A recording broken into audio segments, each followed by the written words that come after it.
And meron ako ditong chicken. Ito ay chicken leg quarter. Hiniwa ko lang. Titimplahan ko muna ito ng patis, paminta, garlic powder. Maglalagay din ako ng turmeric powder at ng sibuyas. Hahaluin ko muna. Kung hindi ka pa nakapag-subscribe sa aking channel, please subscribe at i-click mo na rin ang notification bell para lagi kang updated sa aking latest recipes. Ayan, okay na ito. Ibabad muna natin ito for at least 30 minutes.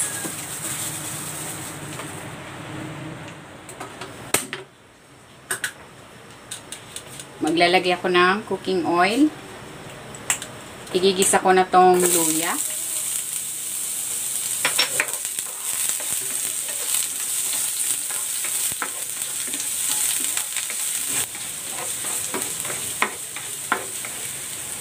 Ilagay ko na rin tong bawang.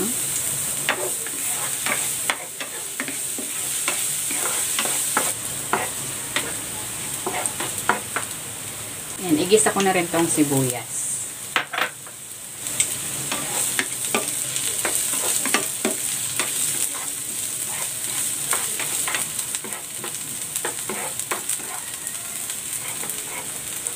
Gigisa ko na dito yung minarinate ko na chicken.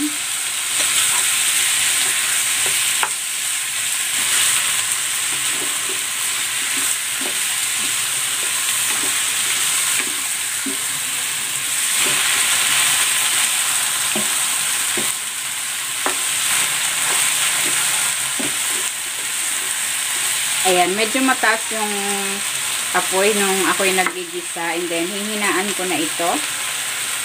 Wala na tayong ilalagay dyan na tubig kasi lalabas naman yung sariling juice niyan. Isi-simmer na natin yan for 20 minutes.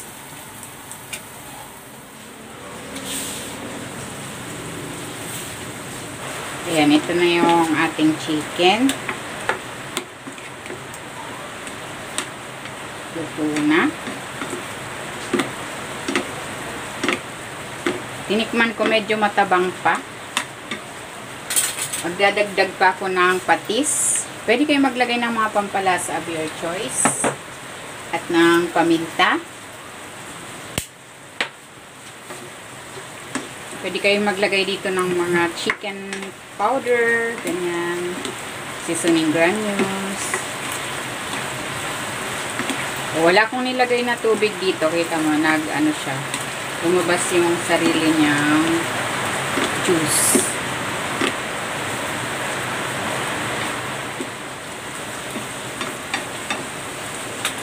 Maglalagay ako dito ng green onions.